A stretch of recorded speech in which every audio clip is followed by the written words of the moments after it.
శ్రీశైలం దగ్గర అడవుల్లో ఒక గ్రామంలో ఒక దొంగ ఉండేవాడు. అతను కార్తీక సోమవారం నాడు రకరకాల దొంగతనాలు చేస్తూ, దారి దోపిడీలు చేస్తూ అడవిలోని శివాలయంలోనికి ప్రవేశిస్తాడు.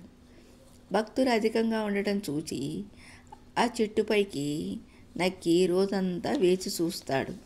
ఏ విధంగా అయినా దొంగతనం చేసి స్వామివారి నగలు ఎత్తుకెళ్లాలని వేచి చూస్తూ ఉంటాడు. ఆ చెట్టు పైన కూర్చున్న అక్కడ తోచుబాటు కాక ఒక్కొక్క ఆకు పీకి కింద పడివేస్తూ ఉంటాడు. అప్పుడు భక్తులందరూ దైవధ్యానం చేస్తూ భజన చేస్తూ స్వామివారందు మనసు నిమగ్నమై ఉండగా ఆ సమయం బాగుందనుకుని దొంగ మెల్లగా చెట్టు దిగి దేవుని నగలు దొంగిలించాలని కిందకు దిగుతాడు. అప్పుడు దేవుని నగలు దొంగిలించాలని ప్రయత్నించగా అది గమనించి భక్తులందరూ ఆ దొంగని కర్రలతో కొడతారు. అప్పుడు ఆ దొంగ శివుణ్ణి వేడుకుంటాడు. శ్రీగిరిపై నెలకొన్నావు, జేజేలను చేకొన్నావు, మల్లికార్జున మహాదేవాయన ఓయని పలికదనన్నావు. సాంబ సదాశివ సాంబ సదాశివ శంభో శంకర శంభో శంకర.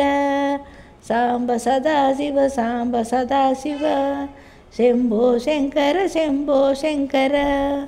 మార్కండేయ మొరాలించి శివలింగముతో ఉదయించి యమపాశము నొగ్గున చేసి చిరంజీవిగా చేసితివి.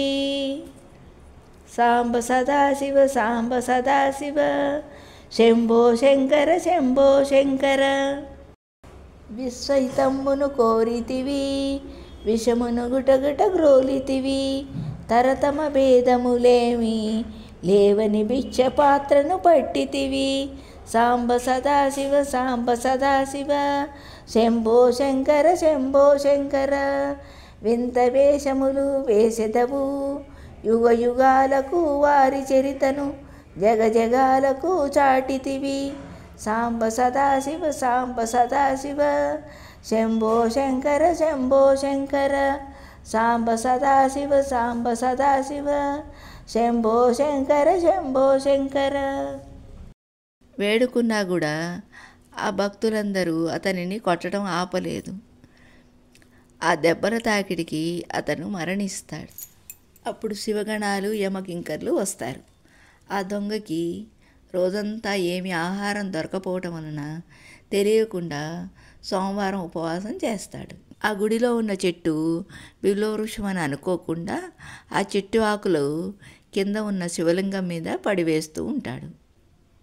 అవి స్వామివారి అర్చనగా భావించి స్వామివారు చాలా సంతోషిస్తారు. అప్పుడు ఆ దొంగకి ముక్తిని ప్రసాదిస్తారు. తెలుసో తెలియకో చేసిన ఈ బిల్వార్చనకి ఆ దొంగకి మరుజన్మలో ఉత్తమ గతి లభిస్తుంది. ఈ విధంగా సోమవారం మహిమ వలన అతనికి పుణ్యగతులు లభిస్తాయి.